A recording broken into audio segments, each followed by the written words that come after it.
magandang umaga po sa aming mga tagapakinig dito sa #1 radio station ng bayan. Dito lang sa Ganern FM.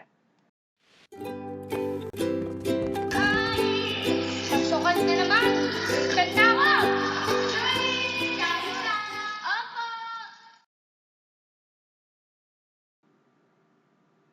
Nakalian mo na! Anong oras na, oh? Opo! Naalis na po ako dahil... Tay, dito na ako. Uy, guys! Kamusta bakasyon niyo? Masaya naman, Nikki, pero siyempre nakakamiss rin yung mga kalokohan. Speaking of ganoon, nasaan na pala si Julie?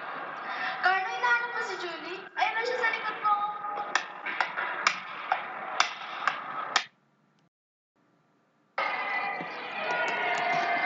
Julie, kamusta mo?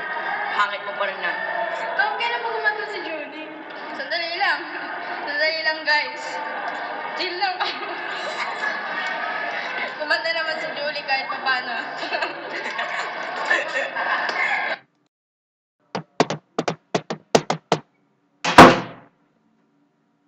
Oh, Miss Luisa Charo ng Dagat. Ay nako, ugly for eyes. Sorry po, Sir Mike. Okay, bumuha na. Nakakainis naman si Sir. Kahit kailan lagi akong binubuli. Class, andyan na pala si Ma'am Marie. Sige, class, bye. Hi, Sir. Bye, sir. Magandang umaga, class. Ako nga pala ang inyong Filipino teacher. Ako nga pala si Miss Manic Cruz. So ngayon, magpapakilala kayo sa harapan at magkwento ng tungkol sa inyong buhay. Simulan natin kay Miss Julie Santiago. Opo, ma'am. Ako po si Julie Santiago. Ako po ay 16 years old at...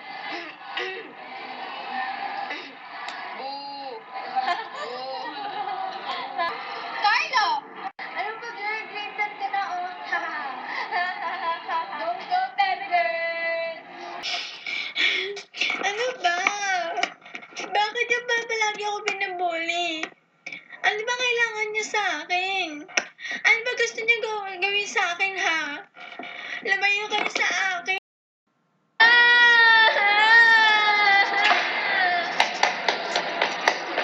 Naku, sorry. Ba't ka umiyak? Ako nga pala si Jack. Binubuli kasi ako eh. Alam mo, ginaganyan din ako dati. Talaga? Ano ginawa mo? Humingi ako ng tulong sa Panginoon. Ano nangyari? Hinina nila ang pambubuli sa akin nang malaman ito ng magulang ko. Pero paano pag hindi sila nagdala at gawin pa rin ulit sa akin? Halika, tutulungan kita. Break time na naman. Tayo sa laundry. Ha? Nakita niyo ba yung tsura ni Julie? Lumiyak siya. Oo nga, tama ka dyan, Carlo. Nakakatawa siya kanina. Mari ko ba kayo makausap? Tungkol naman saan? At sino ka ba? Ako si Jack.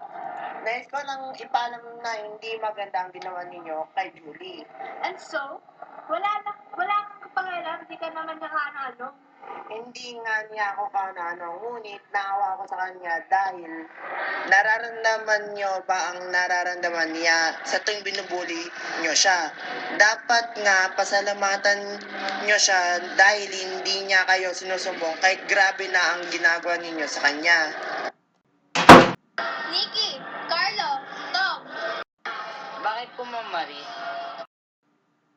nais kayo makausap ng ating pulong-gurong si Ginang Cheryl Ann. Magandang hapon po, Ma'am Cheryl Ann. Magandang hapon. Nabalitaan ko ang nangyari kanina at di ko ito nagustuhan. Bakit niyo ba ito ginagawa? Kininto na sa akin ni Julia ang lahat. Masaya ba kayo sa ginagawa niyo, ha? Gusto niyo ba makarating ito sa magulang ninyo? Hindi po, Ma'am. Kung ganon, bakit ginagawa niyo pa rin? Sorry na, Julie. Oh, Julie, humingi na sila ng patawad. Patawarin mo na. Sige, pinapatawad ko na kayo. Oh, nag-aayos na kayo. Uulitin niyo po ba ito? Hindi na po, ma'am. Julie, musta ka na? Ito, masaya ako, Jack. Nag-ayos na kami. Di na rin nila ako binubuli. Maraming salamat sa'yo, ha. Wala yun. Masaya ako para sa'yo. Atin pong napakinggan ang isang storya na napapanood sa ating mga estudyante. Upang maging alertos, dapat natin gawin kung mayayari sa atin ito. At mapupulot din natin dito na isipin natin na mararamdaman ng iba bago tayo gumawa ng aksyon. Maraming salamat sa pakikinig dito sa #1 radio station ng bayan, Back the Nerd FM.